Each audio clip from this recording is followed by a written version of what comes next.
એસએનસીસી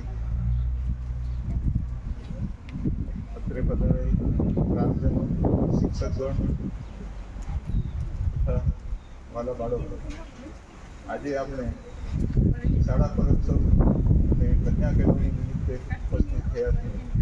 આપનો રાજ્ય ગુજરાત રાજ્ય દરેક તહેવારો ધામધૂમ ઉજવણી કરે છે.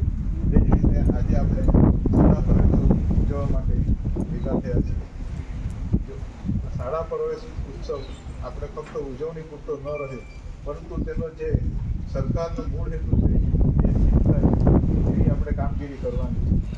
આપણા વિસ્તારમાંથી કોઈ પણ બાળક શિક્ષણ સુધી પહોંચી ન રહે અને આપણી અંદર ડ્રોપ આઉટ રેશિયો 0 થાય એ તકેદારી શિક્ષકોએ રાખવાની છે. બાળક સ્કૂલમાં અભ્યાસ માટે આવે છે ત્યારે અહીંથી જ્યારે સાંજે ઘરે જાય ત્યારે વાલીએ પણ કાળજી રાખવાની છે કે પોતાનું બાળક સ્કૂલમાંથી આવે પછી એને સ્કૂલમાંથી શું હોમવર્ક આપ્યું છે એ જોવાની જવાબદારી જે તે વાલીની છે. એટલે વાલીએ પણ પૂરેપૂરી કાળજી રાખવાની છે અને શિક્ષકો, વાલી અને બાળકોનો ત્રિવેણી સંગમ ભેગો થશે ત્યારે જ આપણે આપણો મૂળ હેતુ સિદ્ધ કરી શકશું.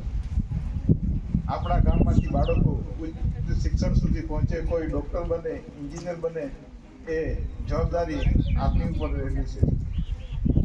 અને આપણા બાળકોમાં સુસંસ્કારનું સિંચન થાય. બાળકો એક જ ભણવાના ક્ષેત્રે પણ દરેક ક્ષેત્રે સ્પર્ધાત્મક પરીક્ષામાં શારીરિક ક્ષમતામાં કેળવણી પામે એવી હું અભ્યર્થના રાખું છું. અને આપ સૌએ મને શાંતિપૂર્વક સાંભળ્યું એ બદલ આપ સૌનો આભાર.